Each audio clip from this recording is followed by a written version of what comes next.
Bonjour à toutes et à tous, on se retrouve pour la review de la 4e journée de championnat.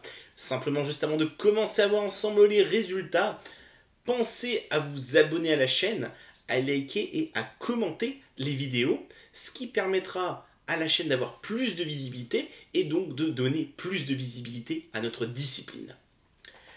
On va commencer tout de suite par la première division. Premier match qui opposait Vigy 1 à Folkemont 1. Match gagné 26 à 13 par Folkemont. Folkemont qui prend donc le 8 points avec Geoffrey Lebrun avec 849 qui. Le meilleur score sera pour Michael Krupiak avec 806. Donc très grande victoire de Folkemont à l'extérieur qui va leur permettre d'augmenter un petit peu leur avance au championnat. Deuxième match, Styrin 1, BJ Vitancourt 1, match gagné par Styrin 28 à 11. Le meilleur score du match sera fait par David avec 863 et le meilleur score pour Vitancourt sera fait par Guillaume Isler avec 814. Troisième match, Longlaville face à Kappel. C'est Longlaville qui s'impose à domicile 24 à 15. Le meilleur score du match est encore une nouvelle fois réalisé par William Turchi avec 811 qui. Le meilleur score pour Kappel est de Pascal Dessia avec 784. C'est déjà lui qui avait fait tous les meilleurs scores, je crois, de Kappel depuis le début de la saison. Espérance de Vitancourt face à Volstroff, match gagné par l'Espérance 28 à 11. Meilleur score du match par Quentin Hall 761 et le meilleur score du match pour Volstroff pour Mathieu avec 740 qui, pardon.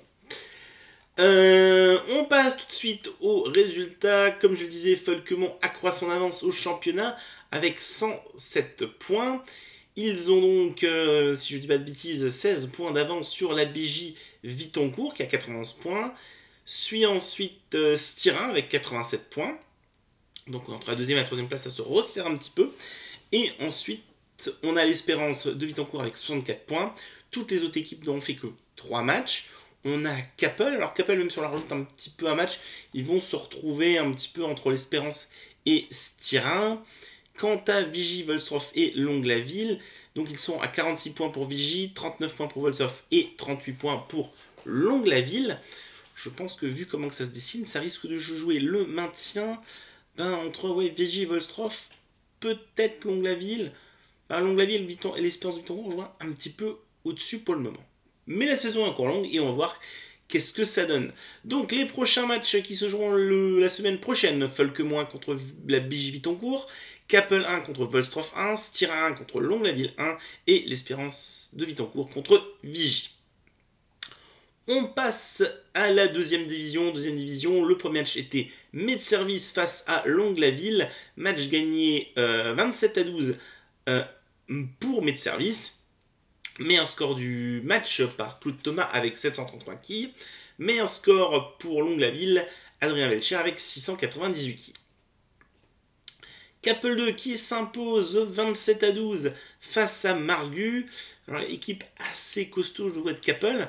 Meilleur score du match par Dominique Gauthier, 772 quilles. Le meilleur score pour Margu, c'est 763 quilles pour Stéphane Sainte-Huile. Gondrange était exempt. Folkemont 2 recevait Styrin 2. Folkemont 2 qui s'impose 28 à 11 face à Styrin. Meilleur score du match par Mathieu Bugot, 814 quilles. Et meilleur score pour Styrin de Sylvain Brechbull, le vétéran de l'équipe, 743 quilles du haut de ses 78 ans. Ce qui est un score tout à fait honorable. Qu'est-ce qu'on a eu d'autre? Oui, de Folkemont 2 qui a l'air aussi d'avoir une très très grosse équipe. Je me demande du coup s'il ne va pas y avoir un petit duel entre Folkemont et Kappel. Je vois qu'ils ont tous les deux une équipe assez forte. Qu'est-ce qu'on a? Alors pour le moment, premier, mais comme personne n'a fait 4 matchs hormis Medservice, un petit peu compliqué de donner un classement. Medservice qui a 82 points, qui a la tête du championnat. Toutes les autres équipes n'ont que 3 journées. Gondrange 1, 73 points. Folkemont 2, 68 points. Capel 2, 60 points. Styrin 2, 48 points. Margu 1, 47 points. Et Longlaville qui n'a fait pour le moment qu'un match mais qui n'a que 12 points. Et c'est vrai que je n'ai pas parlé de Gondrangin, mais Gondrangin était exempt. Et Gondrangin, ouais, je pense que vraiment en National 2, ça risque de se jouer. Ça risque de se jouer entre plusieurs équipes, peut-être 4 équipes, Medservice, Gondrange, Folquemont et Capel. Ouais, peut-être pour la montée. Pourquoi pas une surprise après des autres équipes, mais pour le moment, c'est un petit peu ce qui est en train de se dessiner. Et enfin, on termine par la Régionale 1. Le match Gondrange 3, Ypelin 2. Gondrange 3 qui perd face à Ypelin 2 9-15. Le meilleur score a été fait par Fabien Barre avec 704 quilles. Le meilleur score pour Gondrange, ce sera Michel Vesper avec 688 quilles. Capel 3, Gondrange 2, match gagné par Capel 18-6. Le meilleur score est fait par Serge Knepper avec 718. Et pour Gondrange 2, il est réalisé avec un score de 652 quilles par Sélénae Guarato. Et donc, on a été au match Forbach 1, Folquemont 3. Match remporté par Forbach 17-7. Forbach qui semble avoir une très bonne équipe en Régional 1. Je sais, comment dire, je suis assez impatient dans la suite de la saison pour voir si Forbach arrive à monter. C'est un petit peu comme Ypelin pour avoir plus d'équipes 1 en National 2. Donc Forbach qui s'impose 17-7, meilleur score du match par Lucas Hoffman avec 763 quilles. Et le meilleur score pour Folquemont avec 680 pour Gilbert Lelon. Vigie 2, Ypelin 1, le match est gagné par Ypelin 17-7. Arrêt sur blessure de Paul Krupiak lors du match. Le meilleur score sera réalisé par Laurent Arter avec 709 quilles. Et le meilleur score pour Vigie avec 632, François Delinger.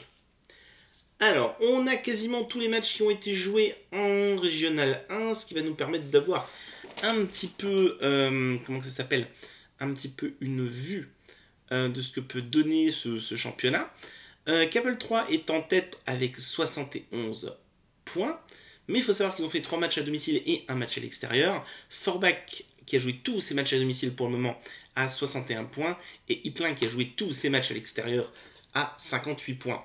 Donc, si vous demandez pourquoi Forbach a joué tous ses matchs à domicile et Ypelin a joué tous ses matchs à l'extérieur, tout simplement, vous le savez peut-être, mais Ypelin, les pistes sont terminées, mais il faut encore attendre avant de pouvoir faire d'accueillir du public dans le local, ce qui fait qu'ils feront tous leurs matchs à domicile en fin de saison, une fois que les pistes seront prêtes pour faire des matchs de championnat.